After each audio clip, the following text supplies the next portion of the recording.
Good evening, everybody. Welcome to the Toon review for tonight's match preview. It's Newcastle United, Ipswich Town at St James's Park on Saturday, 3 o'clock kickoff. Of course, match day live right here on the Toon review, starting at 2:30 with full commentary of the game as well. It is the final Saturday kickoff of the season for Newcastle United because the next four are all Sunday. So, it is the final Saturday that we play. Anyway, good evening to Stato. Good evening. How are we doing? We are good. How are you? Yeah, very well. And I hope everybody in Viewerland is well, along with all of the Magpie Massive. The Magpie Massive, indeed. Great news today, Alex, that Newcastle made a statement saying Eddie Howe was not just back home and feeling good, he's back to work. So it looks like he is going to do the press conference tomorrow and will be back on the touchline on Saturday. Now, in my earlier video today, I said it was fantastic news because it's just the kind of boost that the lads need, really, after a disappointing game last time out against Villa. Yeah, it's very much a boost. The fact that we've got our manager back, we're at home, and we're playing against a team that are going to get relegated. So if we mess it up, it's our own fault. But we've definitely got the right tools and the right situation and environment to go and sort a win out and rebuild some momentum again. So it's as good as it could be. Now, obviously, Eddie wouldn't be back at work if he wasn't 100% ready and 100% healthy and recovered from the pneumonia, of course. So, don't anybody say, I hope he's okay. He will be okay because, Newcastle wouldn't let him come back. Neither would Eddie or his family, to be honest, if he wasn't ready to come back. So it's great to have him back. And I'm sure that it gives everybody a lift around the training ground when they see the manager. Certainly tomorrow in the press conference, no doubt there'll be questions. I hope there's not too many. Because I think Eddie would probably just want to talk about the game, Alex, than what he's been through in recent weeks. Well, I don't hold much hope. No, I don't either. But, that I appreciate they've all got questions they'd like to ask. But if the question's already been answered, don't ask the same thing. Yeah. If the first two or three journalists have gone through the, how were you? Have you recovered? How was the hospital? Or whatever they want to bloody ask that's a bit weird and personal. Fine. They always do it. But after the first few questions, maybe you've got some more interesting, like they could talk about Tindall, how he's been getting on. Did he have any input from the hospital? They're going to ask these things. Of course they are. But once it gets to a point, just move on. Like if you're one of the journalists who's going 6th, 7th, 8th, tough shit. Yeah. It's been answered. Ask something else. Don't make a fool of yourself. Yeah. If we have another, I'm just so bored of these. Oh, are you going to get an Oasis ticket, Eddie? And have you heard about drones? We just need to cut that out. So I'm already angry, and we don't even know what's going to happen with it yet. But Chip has just put in the chat that he thinks it'll still be Tindall taking it tomorrow, but. Listen, if Eddie's back at work, he'll do the press conference. I'm pretty sure. I don't see any reason why, if he's back at work, he wouldn't do the press conference. I mean, there are reasons for it. He might not be fit enough to do things like that. He might be fit enough to join the coaching staff and to coordinate things, but to sit there and talk for half an hour might be a bit beyond him at the moment. It doesn't mean he's not. There's different levels of being. Well, there is, but I think if he's back, training the team and stuff like that, like Newcastle have said, I understand that, but I think he'll take it. But anyway, it's a huge lift either way for Newcastle United for this coming weekend. Of course, we have to get back to winning ways. It is a very big opportunity for Newcastle to extend the lead over Villa again to 5 points. After Villa were beaten by Manchester City. So it's really, there's a lot riding on this game, Alex, given, people have already said, we've been in trouble, with teams down at the bottom of the league before where we haven't turned up. I think we're in a very different place now, aren't we? And I do expect the lads to go out and absolutely thump Ipswich. I would hope so. I mean, they've conceded 71 goals. Mm. So that's quite a lot. It's a hell of a lot of goals to have conceded. They are in 18th, and anything but a win for them tomorrow relegates them. So it's just delaying the inevitable because they've got 5 games. So they need to win everything. It's basically them and West Ham, which West Ham, by the way, seemingly flying under the radar. I don't see the media talking about West Ham. There's seemingly no pressure. There's nothing. Well, I think West Ham. I think West Ham made a big mistake with their managerial appointment before Potter came in, and I think they're going to give Potter plenty of time to turn things. Yeah, but around. I know we're not talking about West Ham today, but I just feel like they're on 36 points in 17th. They're one place above the drop zone, and there's no coverage on them. Really, no. There's not a lot. It is very people saying Ipswich are already relegated. They're not, are they? Are they already relegated? No. No, I think they have to win. They have to get something at St James's Park because because all this Delap stuff, the news reports have all been saying, we can activate his relegation release clause by winning the game on Saturday. So they're not down yet, but I mean, they are, but they're not mathematically. That's they're not mathematically down, but they pretty much are down. But yeah, they are. This is an opportunity for us to get a comfortable 3 points and extend our goal difference. Because as you said, Paul, Villa are down in 7th on 57 points from 34 let's have a look at the league matches table, played. shall we? Because it is extremely tight. I've got it up here. So as we were saying, Aston Villa in 7th on this line here with 57 points, but they've played a game more than us because they lost to Man City. So if we can win against Ipswich, that's our game in hand on Aston Villa. And, well, actually, no, not Chelsea, but just Villa. So then that would put us on 62 points. We would be 5 points above them with the same amount of games and a point played ahead of Manchester City. And better goal difference than Villa. If we can put a few past Ipswich, because, I mean, ideally, we need to try and keep our goal difference better than Chelsea's, Forest and City's if we can, in case this goes down to equal points. So we could really do with making our goal difference as strong as possible. So maximum points and as many goals as we can tuck away against Ipswich is the expectation. Is that a fair word? I mean, I feel like it is where we are now. You've really got to be.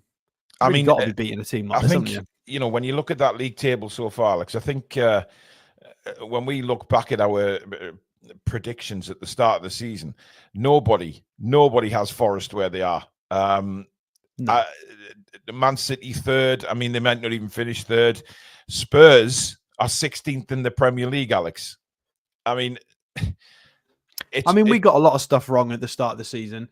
Considering last season, when Postecoglou came in, he had them sat top of the league all the way up until Christmas, playing some brilliant football. And now Spurs are down there. Additionally, we all thought West Ham would have a great season because they got a new manager in. They signed Füllkrug from Dortmund. We thought they'd strengthened. We thought they might possibly be able to push on from David Moyes. And for people who say we're big-headed and we always think we know what's best, absolutely not. We got West Ham completely wrong. But as did most people. There weren't many people who thought West Ham would be 17. Well, I don't think they would have had anybody had Newton Heath where they are either, to be fair. I might have put them there out of spite, but yes. Emma, it's great to know that you're feeling better now. Good to know that you're recovering, so that's really good news. Paul World says West Ham have good players, but rotten at the moment. Well, they've been rotten all season. I mean, that managerial appointment it really backfired. It completely backfired on them, and they've ended up in a very weird place. And I think they're going to give Potter the benefit of the doubt. He hasn't had time to work with any new players or anything, so he's just got the Potter place that was there. Although they are talented, I think Potter wants to put his own stamp on the team during the summer, so we'll see what happens with West Ham. But for us, it's all about Champions League qualification. I'd still like to catch Arsenal purely because we've got to play them. I know that's really dreaming big, but I'd love to catch Arsenal. Yeah, I think everybody would, to be honest. It would be funny, but I think I think we've blown that opportunity after the Villa game, Alex. We still have to play them. We do. They have a lot on their plate. You know, the Yeah. league's gone for them, and then they've got the Champions League to worry The about. league form's not great, actually, Arsenal. It's not great. 3 draws in the last 5. Yeah. If we can go on a little win streak, which I know is asking a lot, but we've done it several times this season where we go on a good little run. We can get back on the horse, get some good momentum against Ipswich. You never know, because we can take 3 points. We can basically give us 3 points and give them 0 in our fixture if we can beat them, which I know is going to be tough, but we've done it 3 times this season, so you never know. Well, you know, the Ipswich game, I said last week after the Villa defeat, was a perfect game for us to get back on the horse, so to speak, and get back to winning ways, because the next 3 are incredibly tough games. You know, you look at we're going to Brighton down at the Amex.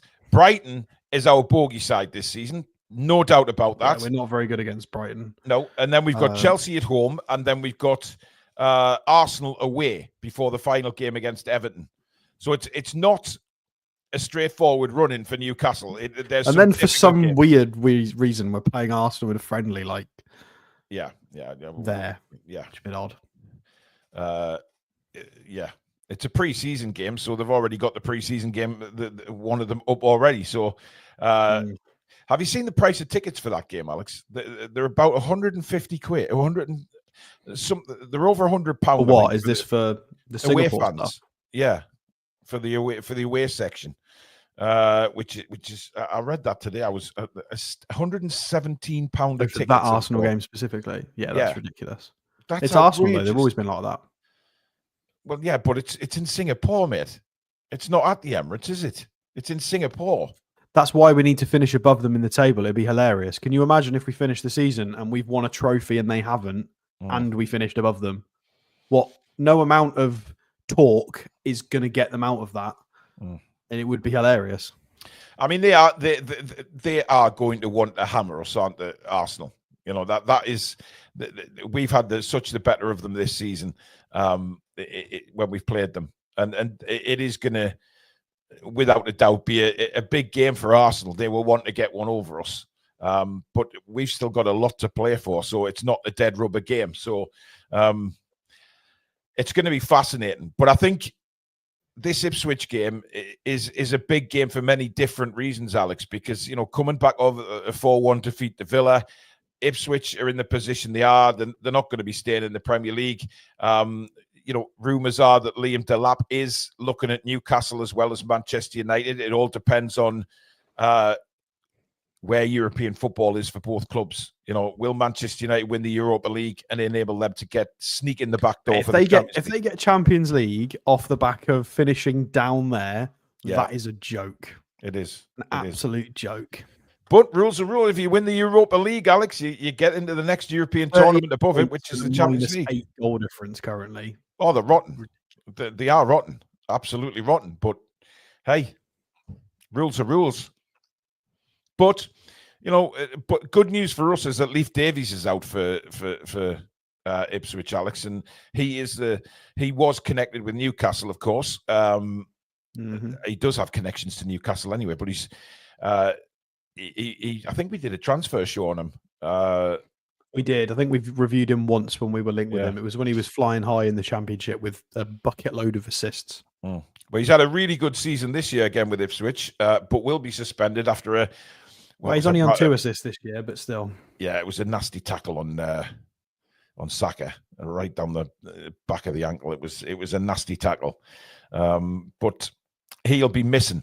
But interesting to see how Liam Delap does, because he's a big handful, Alex. He's a big lad.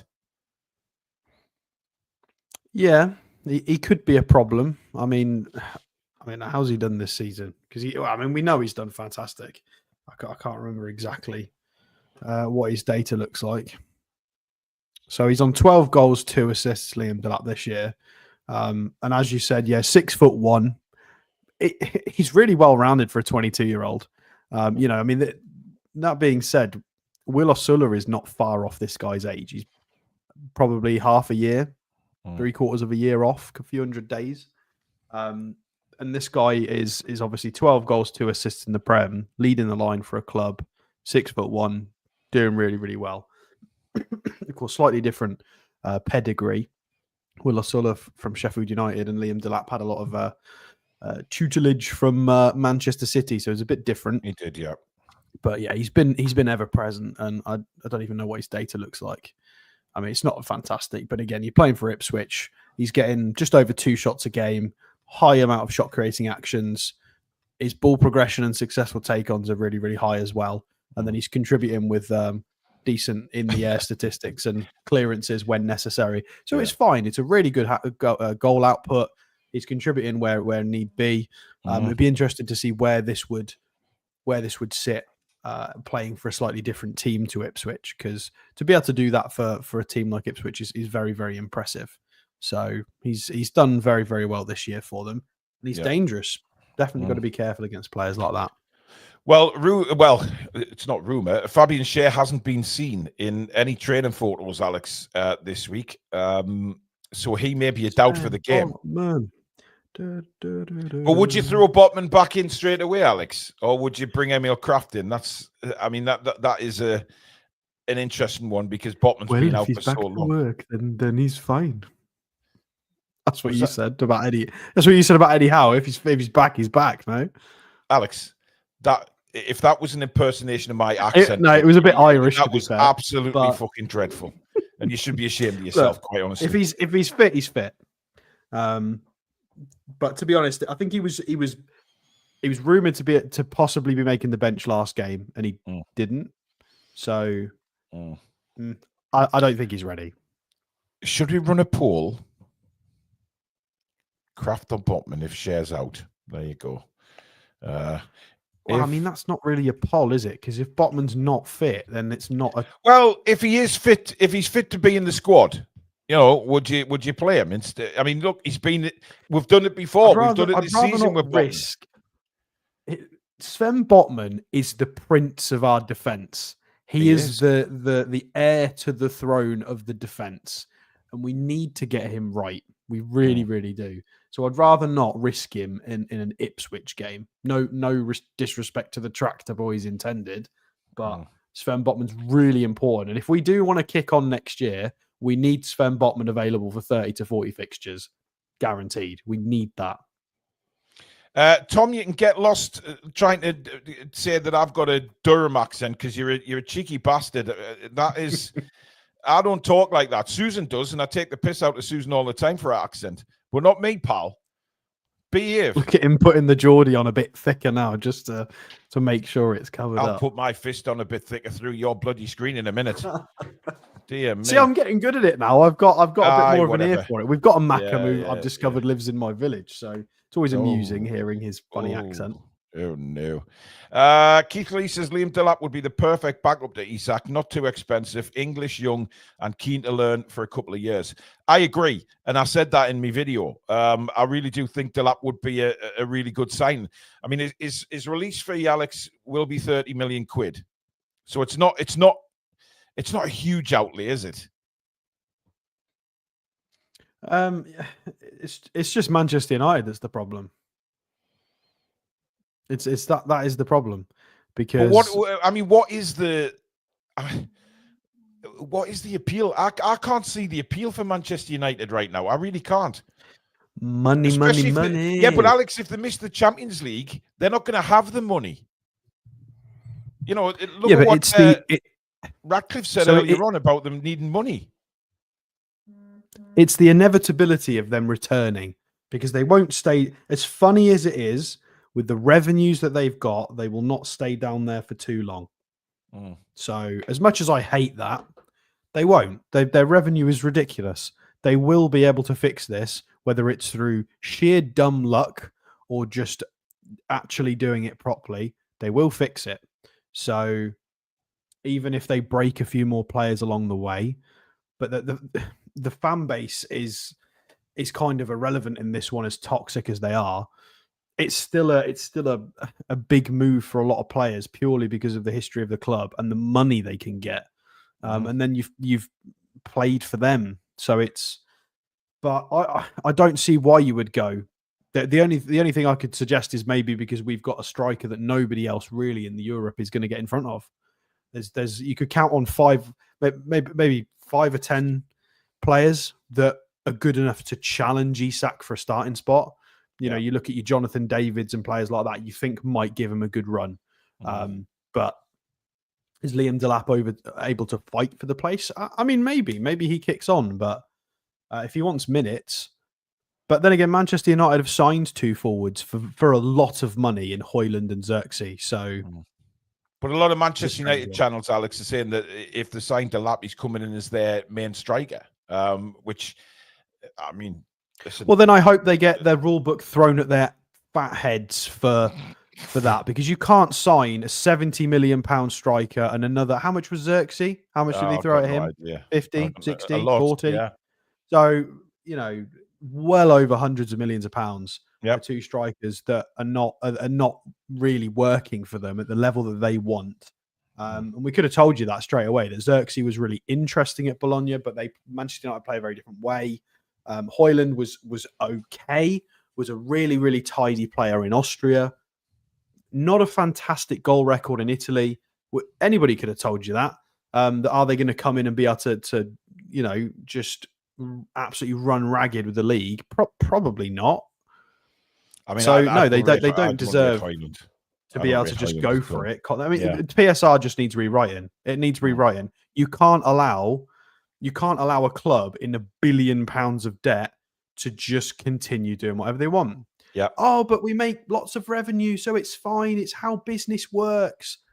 No, but this isn't business necessarily. This is sport, and there are rules in place for fairness.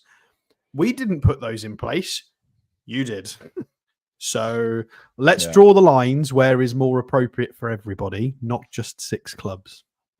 Well, Goldbridge said today that Manchester United are a better option for Liam Delap than Newcastle. He also called us Newcastle and called them United. Yeah. And it's Newcastle United and it's Manchester United. Yeah. You can't just change names. He's an actor and a poor one at that. So who cares what that man says? David Noble's been a member for 18 months. Thank you, David. The appeal will be first team football. He will be back up to Isak and rotation. If he plays for Man United, he starts every game. I'd love him in the door, though. We're going to have to. Well, for us, he would play every single Carabao Cup, FA Cup, and potentially he would be in a lot of the European ties as well. Because Alexander Isak can barely make 38 games in a season. Never mind if we're playing, 38 matches in the Premier League plus a handful in both cups each, and then European games. Yep. You're looking at what, 55 matches? Isak can't play 55 matches. I think he could play 30 at a push, maybe 35 at a super push. So that is a lot of minutes for Delap or whoever wants to come in and take that spot. Jamie Vardy on a free, Alex? No. Of course, he's just announced he'd be leaving Leicester at the end of the season. I thought he was retiring, but he's not. He just said he's leaving Leicester. So I don't know where he's going to end up, but Newton Heath probably for a season. You never know. Especially if Delap turns him down. Has he? More so than for Manchester United. Jesus. Yeah, I guess so. Guys, if you're enjoying tonight's show, please don't forget to give it a like. Very important for the channel that we keep those coming in. And of course, please do subscribe if you're new and you like what you see. We are a rapidly growing community on the Toon Review. As you can see in the chat, a brilliant community. So come and be part of that. It's free to subscribe and make sure that you hit the notification bell so you never miss an upload or a live show. And of course, welcome to all our recent subscribers as well. Thank you so much for joining the channel. You can become a member of the channel if you do so wish to by hitting that join button just underneath me and Alex. It supports the channel, obviously, but we pay you back with prizes. And there is some prizes to give out tomorrow as well. And of course, super chats are available. That's the $ underneath the live chat, which will guarantee your comment to be read out on the show. And of course, thank you to channel sponsors Mamaru Records, who are based in Whitley Bay, for all your music needs. Please try and get in to see them if you're ever in Whitley Bay Town Centre. If not, check them out online. That link is pinned just underneath our website, which is now available for TTR merchandise. There has been a few already posted out, so if you do receive when you do receive what you've ordered, get a picture of it, send it into the email address, and we'll put it up on the show to show everybody. And of course, I've received 2 little drinks bottles today, the 400 milliliter ones, and they look brilliant. I have to say, absolutely brilliant. So have a check on the website, guys. The toonreview.com is your place to go for your Toon Review merchandise. There's loads on there, so have a perusal and see what you think. Anyway, moving on. Let's have a look at some Ipswich Town graphics then, Alex, and see what we're up against on Saturday, shall we? I mean, it doesn't make for fantastic reading. I wouldn't have thought so. Already gone through. Yeah, Liam Delap on 12 goals, with Sammy Schmodix on 4, who's injured. Amari Hutchinson on 3. Assists are pretty low as well. Leif Davis, they're down in 2. And Cecil, obviously, from Brighton on 3. Former Mackham, of course. Jack Clark leading the way with assists. Boo. It's only 4. Yeah. He's leading the way with assists, Alex. I mean, let's be fair. Yeah, but I mean, it's not enough for it to be an impactful statistic. Definitely not. No. If we go down and have a look at their general data, so you've got 18th for their general rating, 18th for goals per match scored, so 1 per game, and conceded, they are in 18th as well, conceding an average of 2.2 goals a game. Let's hope we can get a little bit more than that. Clean sheets, 2. I mean, that's not great, is it really? Well, that's not great reading, considering we've got to play them at St. James's Park. So if they shut us out, I don't think any of us are going to be very happy, because they've only done that twice in the whole season. Possession, they don't like the football. Down in 18th. Well, they either don't like the football, Alex, or they can't get the football. And I think it's both. Probably the latter, really, that they can't get the ball. XG of 30.7 as well, which is tragically low. Ouch. Shots on target, 3.4. I mean, I'm pretty sure Isak's got probably close to that amount of shots per game, never mind shots on target. Yeah. Big chances at 56. Accurate long balls, slightly better at 19.3, a little bit more direct. Accurate passes is very low. Big chances, I mean, 20th for crosses. So, I mean, it's hard to work out what the game plan is based on this data. Normally, you can kind of figure out roughly what they're about, whether they go long, whether they play for set pieces. This doesn't really give you anything. This just says they're pretty crap at everything in the league they're in. They're really good at interceptions. 6th in the league for interceptions, which implies intelligence, structure, blocking passing lanes, good setup. So that's nice. So something we maybe need to be careful with. Might be hard to break down. But tackles, they don't tend to try and get the ball back via actually going in for it. So maybe just trying to keep their shape. They have conceded 5 penalties this season, so maybe we can get a cheeky pen.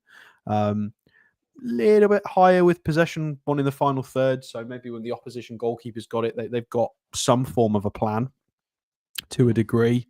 3rd in the league for clearances, so have it. Just get rid of it as much as possible.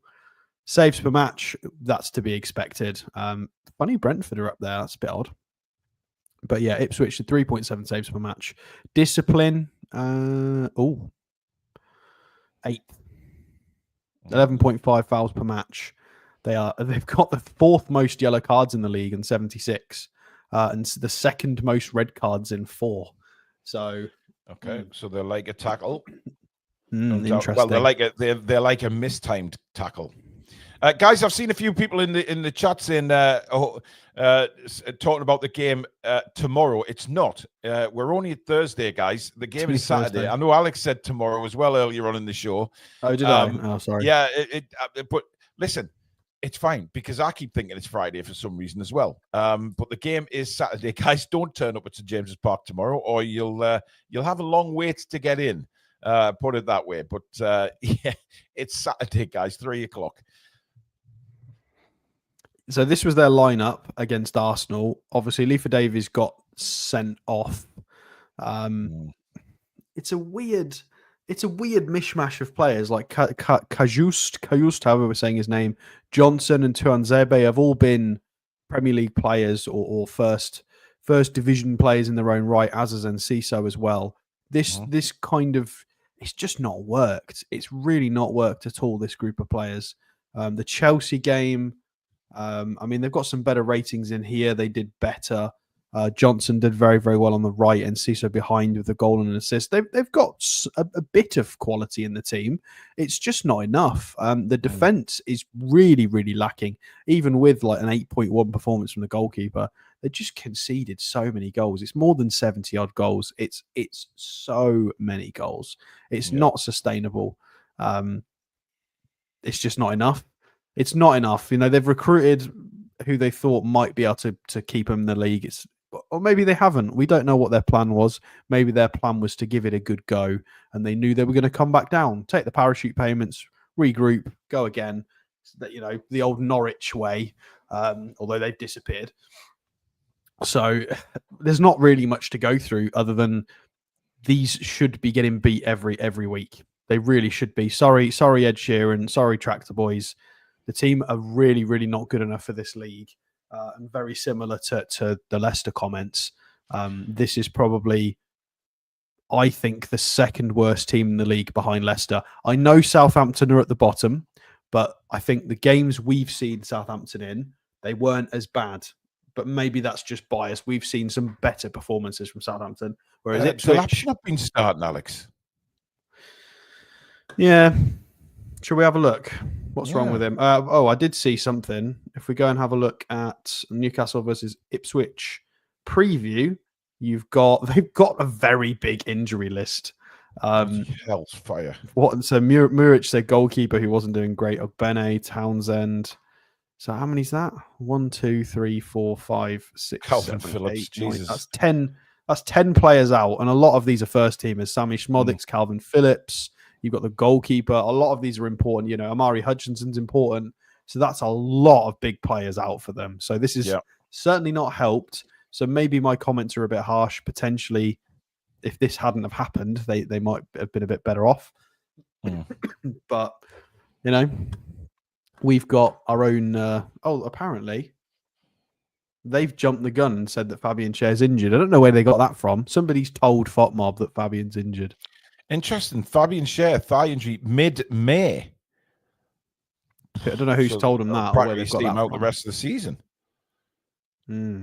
Weird. Interesting. Yet to have the press conference. So,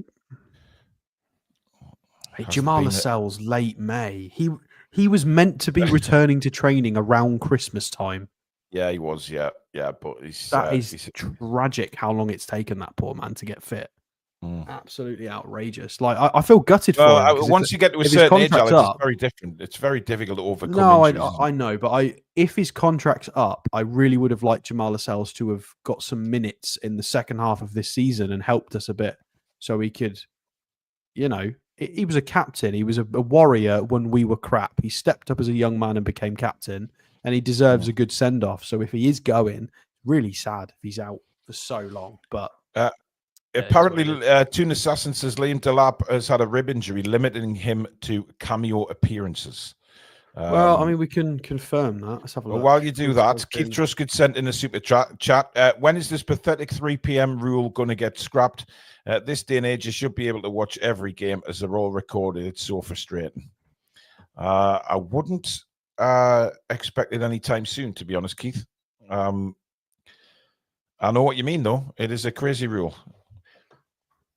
Well, he's been involved. Liam Delap has seen the pitch against Arsenal. He's not been starting maybe because of an injury, but he's been involved in all of these matches on screen. So 20th of April, 13th of April, 5th of April, he scored against Wolves. 2nd of April, he scored against Bournemouth, and they won that game 2-1. And Bournemouth, let's be honest, we've been smashed by Bournemouth this year. So Bournemouth are good. When they're on form, they're really good. Yeah. He played 2 games on the trot for the U21s, scored against France in the 5-3 loss. Yeah, he's been fairly ever present. It must just be just sort of wrapping them in cotton wool, I guess. He's been coming on from the bench potentially, so he's been involved. Who knows? Well, he's a talent, and he's a tank. I'm really interested in that Fabian Schär one. I hope Eddie or somebody asks either Eddie or Jason in the morning what's going on, because They bloody better do. I tell you what, if they ask him about the hospital for 10 minutes and they forget to ask about Fabian Schär, Jesus. Yeah, I mean, interesting. It says mid-May as well. I mean, how would they know that? It doesn't make sense. Newcastle haven't released anything. All that's been said is because he hasn't been seen in training, so he's a doubt for the game. But they put mid-May, which would indicate that he's out for most of the rest of the season, which is a little bit strange. Foxy says Liam Delap wasn't training because of the rib injury, but they were desperate enough to still have him on the bench in the last 2 games. Well, I guess it's desperation measures, yeah. You just sort of wrap him in, patch him up as best they can and get him out on the pitch. But listen, we've had a week off, Alex, so I expect us to come out looking a lot fresher than we did against Villa. Oh, bloody hope so. I mean, we did play 3 games in 6 days. The first 2 were fantastic with 9 goals scored. And it was just too much for the same 11 to go again, which is why I'm thrilled that we've got the manager back. It's a shame he's possibly not been involved in most of the week's build up to this. Although we don't know. We can't confirm that. Maybe, yeah, exactly. Maybe he has been in communication. He's just not been at training. Like we don't know how this has been coordinated through this period. So we're just speculating. It could have been anyway.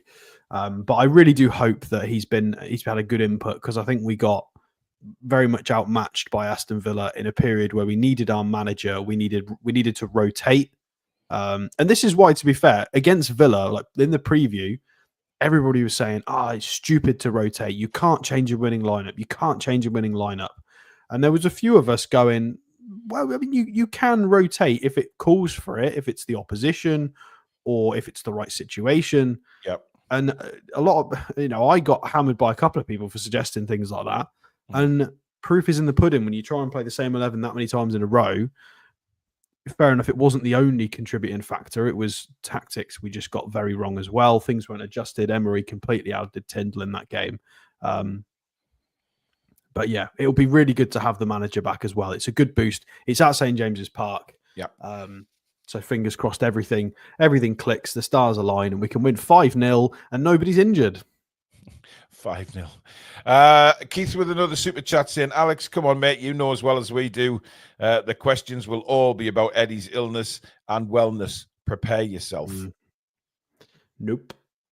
I mean, I get where you were coming from, Alex, about sort of last week at Villa, where things were a little bit difficult and Jason Tindall didn't make the little changes that maybe Eddie would have.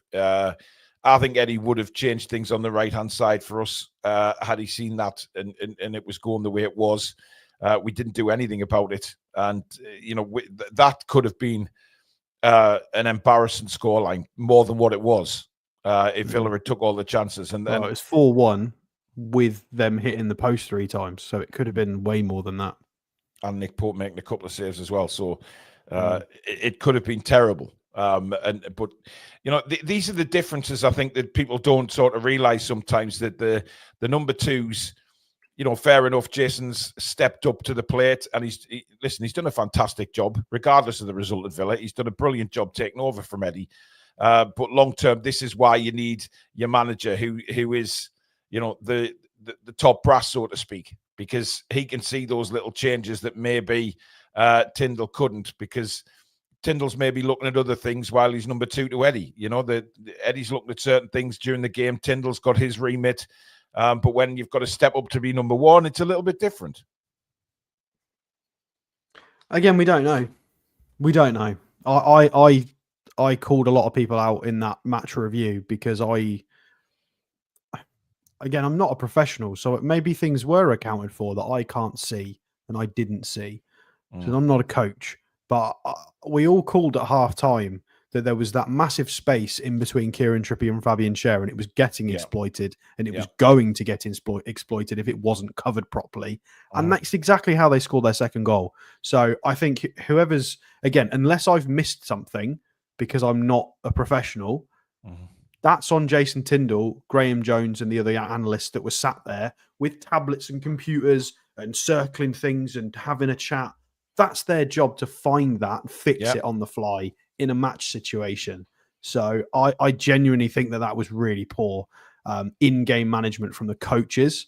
As good as we were in the previous two matches, I just think we got massively outdone tactically. Things weren't adjusted correctly. Would Eddie Howe being back have solved that? I don't know, because again, how much does Eddie Howe get involved in? We don't know. But because a lot of managers are very different, right? Like maybe it is Jones and Tindall giving a lot of tactical tweaks on the fly, and Howe's doing what does Howe do on the touchline? Wasn't Graham Jones in the stands though for that first half, Alex? Yeah, the cameras did pan to him. Which is why I'm surprised that they didn't pick that up, because if he's in the stands, I don't know. Surely they should have seen that. It's very odd. It's something I wish would have been asked in the press conferences. Why was nothing changed? Did you not notice? Did you try and change something? You know, that space had been exploited throughout the whole first half. Why was it not accounted for in the second?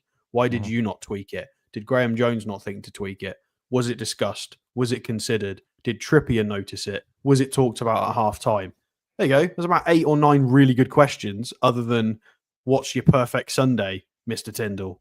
You know, sorry, I'm going off on one on the journalist again. I'm just sick of the press conferences. Well, that's fine. Toon Assassin says, so we beat the Tractor Boys at St James's. Mitchell sitting next to their owner. So here's a check for £30 million. Thanks. And do you want Wilson as well? What was that? I missed that one. Well, just saying that Mitchell could be sitting next to the Ipswich owner on Saturday, and then once we've beaten them, and the Delap's. Wow! Oh yeah. Delap's. Just say there's £30 million. And do you want Wilson as a little incentive as well? Callum could do a job Wilson for in the championship. Yeah, I mean Ipswich is a nice coastal drive for Callum, isn't it? I guess. George, I think you've been a little bit harsh here. Let's face it, Tindall is supposed to be a second coach and tactical guru. Obviously, he's not, which explains performances earlier this season at home as well. Yeah, but we don't know what they know. We don't know what they're responsible for, what their roles are, who says what during games. We just don't know. We don't know who picks up the slack on certain analytics and calls, and maybe they've got a set piece guy in that's not Jason, or we know that's not true, but you know what I mean. Maybe there's somebody in the coaching setup who goes. Maybe they've got somebody whose job is to analyze the press or the counter press or arrest defense, and then they will immediately relay that to Eddie Howe and Tindall, and they'll adjust, and they'll just trust that. Like there'll be things that the analysts, the coaches will just do, and they'll all have their strengths and weaknesses. That's the whole point in having a coaching team and not just relying on like a manager. Yeah. LG says Tindall is defensive and set pieces. Well, if that's correct, then that makes it even worse. It makes it even worse. Exactly. Yeah. So we'll step over that. Laura says she's lost 4 stone from walking. Well done, Laura. Keep it up. Knees aren't quite ready for running yet. Do you know what? I need to get some weight off for my holiday. So I'm starting to walk. Next week, I'm starting to walk on the treadmill and stuff, as well as take the dogs out. Yeah, so I'm going as well. Walking I've got Turkey in June, so I'm trying to sort myself out a little bit.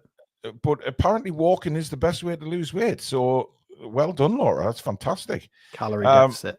It's the way forward. Oh, don't you start calorie deficit. Stat-based dieting is the only way. Susan's doing that as well with the. Well done, Susan. I can't.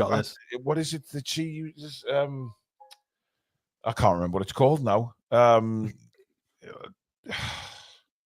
It's quite a famous.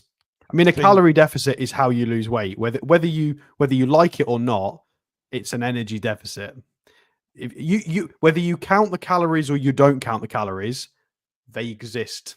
they're doing it whether you like it or not. So you might as well have an idea as to if you're on track or not. Yeah, I guess so. But she swears by this thing, and then you get Team RH. I don't know what that's them. Team RH, yes. But then the bell end that runs it keeps going on TikTok and abusing everybody, calling everyone to get off your ass, you fat slob, and all of this. And I'm thinking, if he spoke to me like that, I'd punch him in the middle of the face. It just sounds like a Katie Hopkins regen, but we won't go down that road. Yeah, welcome to the world of slimming here on the Toon Review. We cover all subjects on this channel, despite not just Newcastle United. Bloody hell. Tom says, I will be walking 62 miles in May for Dementia UK. That's fantastic, Tom. Well done. Emma says, cutting calories doesn't work. I've been trying for over a year and I've started walking and lost over a stone. So I'm keeping to walking. Yeah, but I didn't say cutting calories doesn't work. I'm saying being in an energy deficit works, which means you're walking is putting you in a deficit. Good job. Yes, let's leave it at that because, lots of people have various This opinions. Is one of those topics where unless you have a medical issue, yes, up is up, down is down, right is right, wrong is wrong. It's one of those. Obviously, there are exceptions with medical concerns, but beyond that, facts are facts. Keith Truscott with a super chat saying, eat less than 2,500 calories and you lose weight. Simple. No, that's not true, Keith. It depends on how big you are. And no. Thank you for the chat, but that's not exactly how. Don't take that advice, guys. Because if you're a 4'11" little lady and you're quite sedentary, you're not going to lose weight on 2,500 calories. That's loads. Well, I mean, look, at the end of the day, lots of people like to swim and stuff, but walking's definitely the best thing. Without a doubt. Walking's good because it's not harsh on your ankles, knees, joints. It's gets you out in the world. Well done. Laura says, what have I started? Exactly. I know. You've taken the show in a completely different direction here, Laura. Shame on you. Anyway, let's look at Newcastle's side, Alex, shall we, for the game? As we always can. I'm going to have to tidy up our crazy board from the other night, but yeah, well, we can do it. Clean it up, Alex, and we'll put it up on the screen. We need to get rid of all the free transfers. Yeah, well, I mean, you can put it up just so we can promote the other show. Well, so for people who missed the free transfer show from the last couple of days, where we did discuss Jonathan David, we've done Tyreek Mitchell, Jonathan Tarr, Rooney Bargy, loads of interesting players. So if you haven't seen that, go and watch it after the show. Right, Paul, who do we want? When do we want it? We want Nick Pope in goal, I'm assuming. Sorry, I mean, that went flying over your head there, Alex. I know, I heard it. I just chose not to act. I thought we were at a crazy demonstration. Nick Pope definitely starts. I mean, Lewis Hall's injured, so it's going to be Tino and Trips as the fullbacks. Are we going to play safe and put Kraft in? Are we assuming that Fabian Schär's injured? Or maybe he's just not trained? Something's we have a lot of situations, Paul, where players don't train. Yes, I realise that, but why would football put that he's out till May? I wouldn't trust any of those websites as far as I could throw them, to be honest, with football information. I don't know. Shame on you, Alex. All those stats you use the websites for, and then you come out with a comment like that. Take it with a pinch of salt. Jesus. By the way, Ian Toon Trader says the free transfer show was class, to be fair, Alex. Thank you very much, Ian. Yeah, I think we go with Kraft, Alex. Okay, we'll go with Kraft for just a guess, because we're not sure. So then Dan Burn. So there's your back five, everyone, we think. Yeah. If Fabian Schär's not available. I mean, to be fair, when Fabian Schär was out of form, we were threatening this anyway. Yeah, we were wanting Kraft in, Fabian Schär's been better. He wasn't better against Villa. Midfield, are we assuming no changes? Yeah, it's got to be the same three. And it's got to be the same three up front. I think Barnes keeps his place ahead of Gordon. Well, you say that. We did lose 4-1.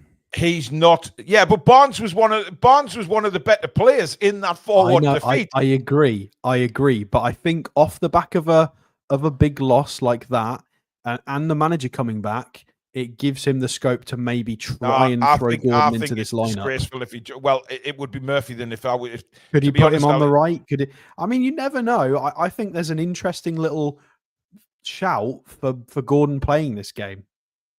Yeah, but if you're looking on that game against Villa, then it has to be Murphy because he was dreadful. But Murphy's been superb all season as well. Barnes has been superb since stepping in for Anthony Gordon. It's a tough decision. It's a really tough decision, that one. But if you're asking me, if he wants to play Gordon, it has to be Murphy that comes out. And then it's who you play on the right, Barnes or Gordon. I just think it would be incredibly harsh on Barnes because he's on fire right now. Literally on fire. Harsh. Kraft needs to step up and make zero mistakes. No, he's a fullback who's a third choice centre half.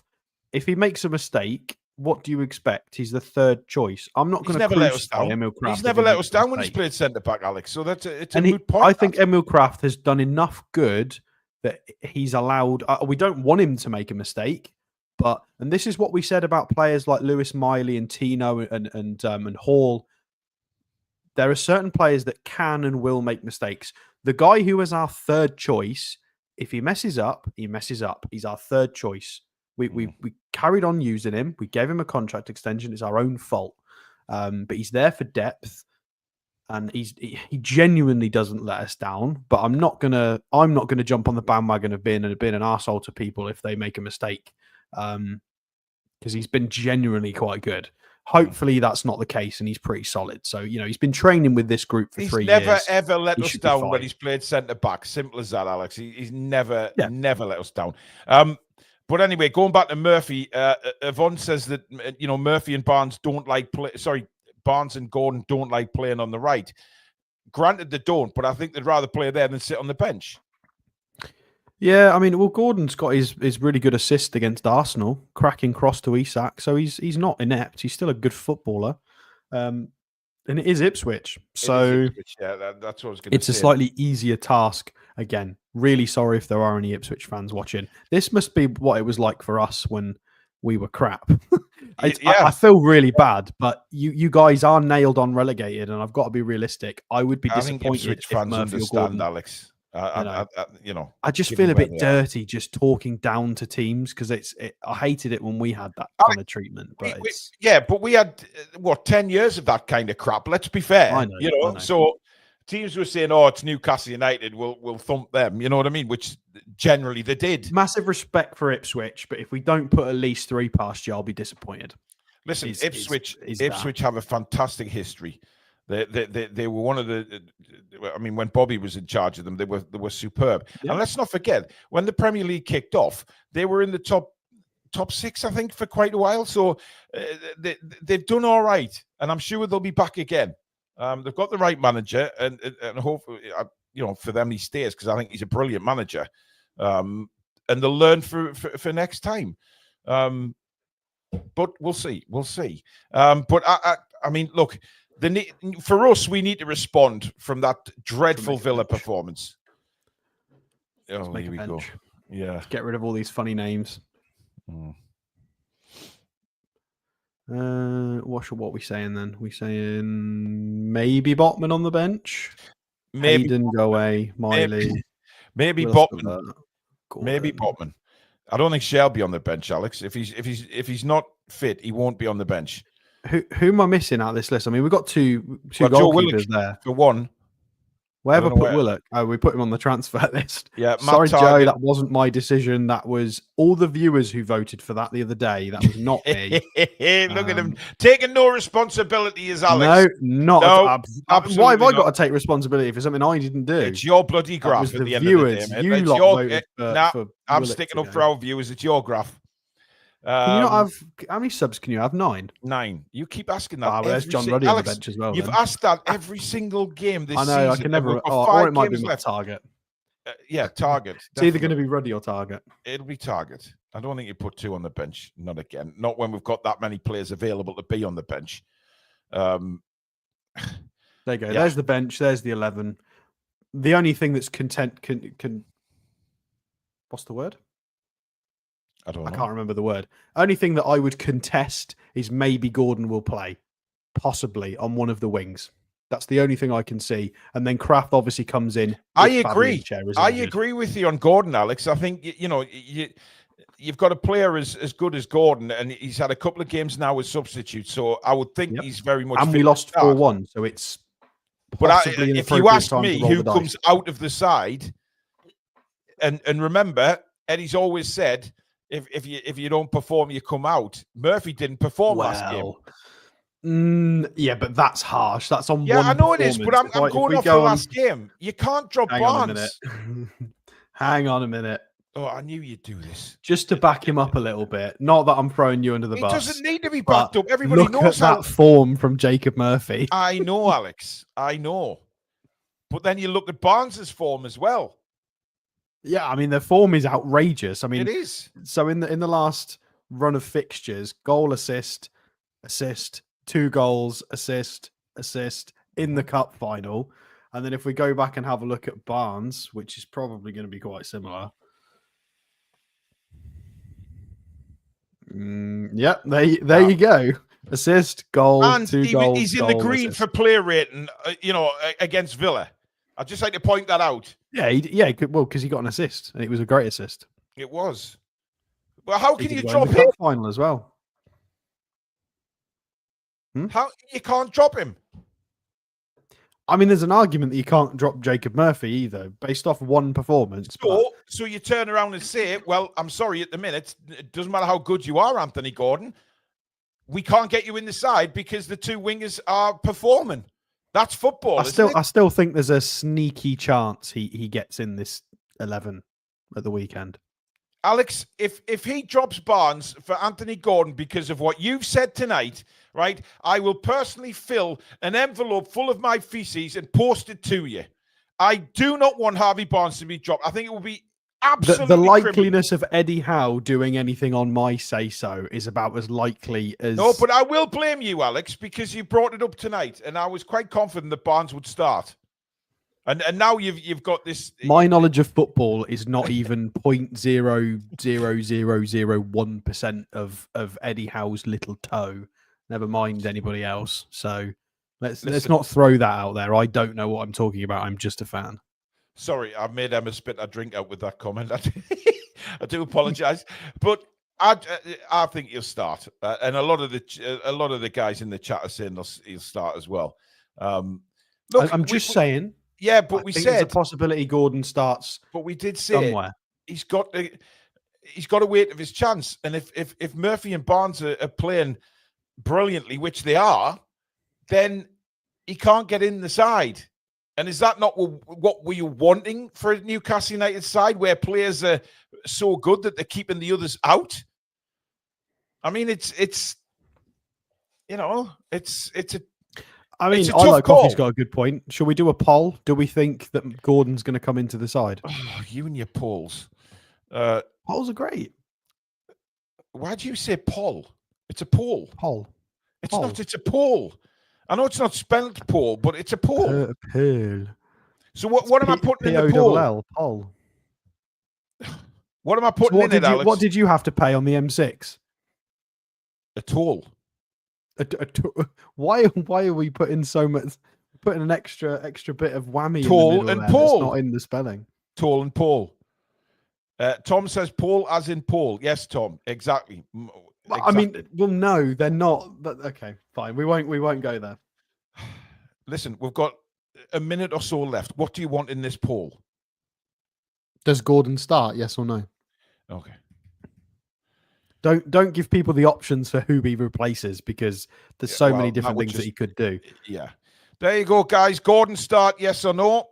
Get voting, and we'll. I haven't hit the start poll yet. No, I don't want to add an option. Martin, we're not doing scone or scone. No, we're not even getting into any of that. Ginger Plums has been a member for 3 months on the channel. Just want to say thank you for all the amazing content you guys bring. Best Toon channel around. Love you all. Thank you, mate. I would say thank you, Ginger Plums, but that makes me feel a bit weird. Claire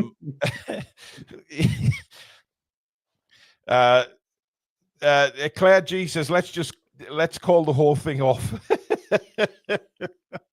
Dear. We've created some massive debates on here tonight about bloody walking, dieting, bloody, honestly, unbelievable. How to pronounce words. Yes, but while we're Alex, waiting for that, should we have a look at the upcoming fixtures? I just kind of want to. I don't know if anybody else keeps doing this. I know there's a few of you do, but I just keep looking at the fixture list. Just this run-in. I've got my eyes on all of them for some reason. Running. I don't normally do this, but I am looking at this run of games. Scroll down a bit so that Arsenal fixture disappears in bloody July, Alex. I mean, I'm on holiday then anyway. So it might be you and Billy getting up in the middle of the night to do commentary for that, by the way. I'm just dropping that in there I'll now. Probably here in July, possibly. Just to give you plenty notice. Difficult running. Very difficult running. The Brighton game, I have to say, I'm a little uneasy about, given our performances against Brighton of recent times. Me too, but we can't keep playing badly against them, over us. Well, yeah, I agree. But they seem to have this little voodoo doll over us where, we just play really badly against them. I know it's horrible when people say that because normally it's the opposite team that's had a good game, but we genuinely just underperform. Our passes are sloppy, our shape is sloppy, our concentration is not there, and that's not a credit to Brighton. We've just been so poor in our own execution. I mean, Brighton have been a bit iffy as well. They've been certainly up and down. Abs wants me to scroll the other way so we don't see the Villa result. I've just seen that, yeah. Get rid of it. My eyes. Then you look at Chelsea. I mean, that is a ridiculous kickoff time for a Sunday. It's absolutely ridiculous. Midday. Not even half past midday. We started the Sunday roast at that point. Well, exactly. Some people are still at church, for God's sake. I mean, it's crazy. Bloody television, man. Honestly. It's shocking that 12 o'clock midday. Honestly, and then of course a 4:30 on a Sunday away at Arsenal, and then we finish. That's horrible. That is. Who came up with that idea? And then we finish against Everton. Hopefully, we'll have been guaranteed top 5 by the time we take on Everton. Because, well, if it is still in contention, then a home fixture is good. But could you imagine, Alex, that we need a win against Everton, and Pickford stops us getting that win? Can you imagine Pickford's cheesy grin at the end of that game, knowing he's denied us Champions League football? Well, no, I could not deal with it. There'd be fans on the pitch. Yeah. I couldn't deal with that, Alex. I really couldn't. And I mean, we don't condone violence, but I couldn't deal with Pickford's face. I absolutely couldn't. Right, let's do the poll. We asked you, does Gordon start on Saturday? 66% say no. So 66% of the Newcastle fan base think Gordon will not start on Saturday. So thank you very much, everybody, for quickly voting in that poll at the end of the show. That is it for now. Just to let you know, though, guys, the press conference reaction show tomorrow will be at 10:30. So it'll be earlier than normal. It's normally at 11:30. It'll be 10:30 tomorrow. I've promised my son that we are going train hopping tomorrow around the Northeast. One of his hobbies, he loves trains, so I promised him at the end of the Easter holidays we'd do something like that. So 10:30 in the morning will be the press conference reaction. Will it be Eddie in the seat? Will it be Jason Tindall? And what will the questions be like? We will find out in the morning. And then, of course, we're back tomorrow, TTR Friday. We'll look back at all the Newcastle United news. We'll have a bit of a laugh as well. We'll give away some prizes and start the weekend the right way. So join us at 7 for that.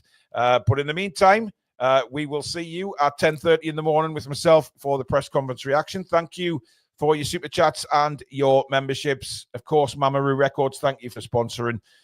Check them out. Their website is pinned at the top of the description. And of course, go to the website, thetoonreview.com, for all your merchandise. I've seen a couple of people say they've been on there now and had a good look and ordered a couple of things. So thank you very much. Get on there and buy yourself something nice to support your favourite YouTube channel. But that's it for tonight. Thank you, Mods. Thank you, Alex. And a big thank you to everybody out there in Viewerland. Thank you for watching, and we'll see you all again tomorrow. Good night. Away the lads and lasses. Come back and check out the green.